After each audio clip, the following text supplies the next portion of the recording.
the RTI presentation for Union School Parents. RTI is an acronym which stands for Response to Intervention. Response to intervention is the process that is used to identify students who are struggling to meet the expectations of the general education classroom. RTI can be used to support students behaviorally and academically.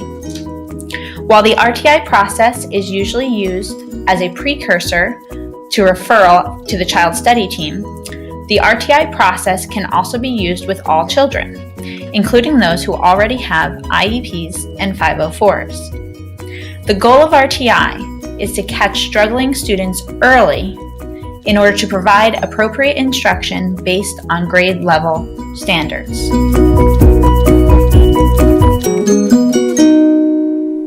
This is a visual aid to help explain the RTI process. Tier 1 is general classroom instruction with differentiated activities.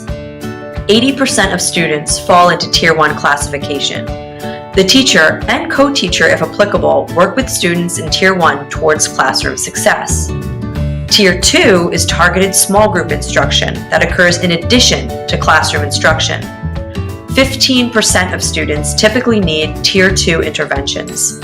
Tier 2 interventions include, but are not limited to, peer tutoring during lunch hours or before or after school extra help with teacher. Tier 3 is intensive individual instruction for students who are not successful in Tiers 1 and 2. 5% of students fall into Tier 3.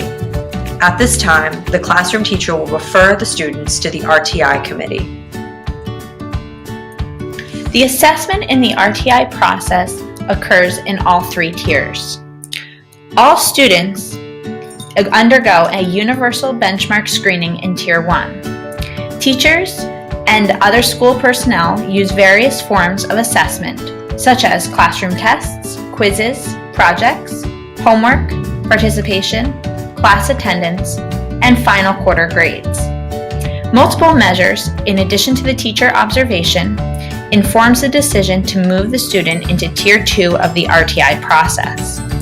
Once a student is in Tier 2 or Tier 3 of the RTI process, their progress is monitored by the teacher or their case manager to ensure that they are making growth.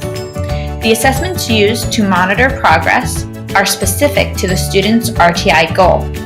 Once a student has met his or her goal in Tiers 1, 2, or 3, he or she may move back to Tiers 1 or 2, respectively. If a student does not show progress, he or she will be moved to the next tier.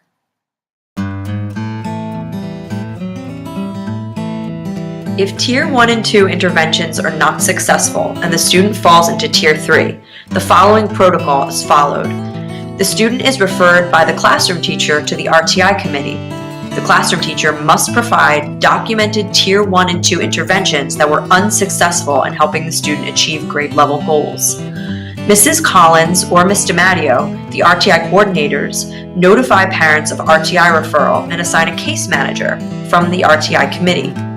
The case manager meets with the referring teachers to complete a Tier 3 action plan. The action plan states a SMART goal, which stands for specific, measurable, achievable, realistic, and timely goals. The action plan also includes interventions to be used to meet the goal, a timeline, monitoring tool to be used, and scientific-based evidence of effectiveness. Parents may be invited to meeting when necessary. Otherwise, parents receive a copy of the action plan. After the action plan is put into place, the teachers and the case manager will monitor the student to ensure that he or she is making progress. After 4 to 6 weeks, the RTI team will meet again to have a follow-up meeting and to determine the next steps for the student. For more information, feel free to contact the RTI coordinators, Mrs. Collins and Ms. DiMatteo.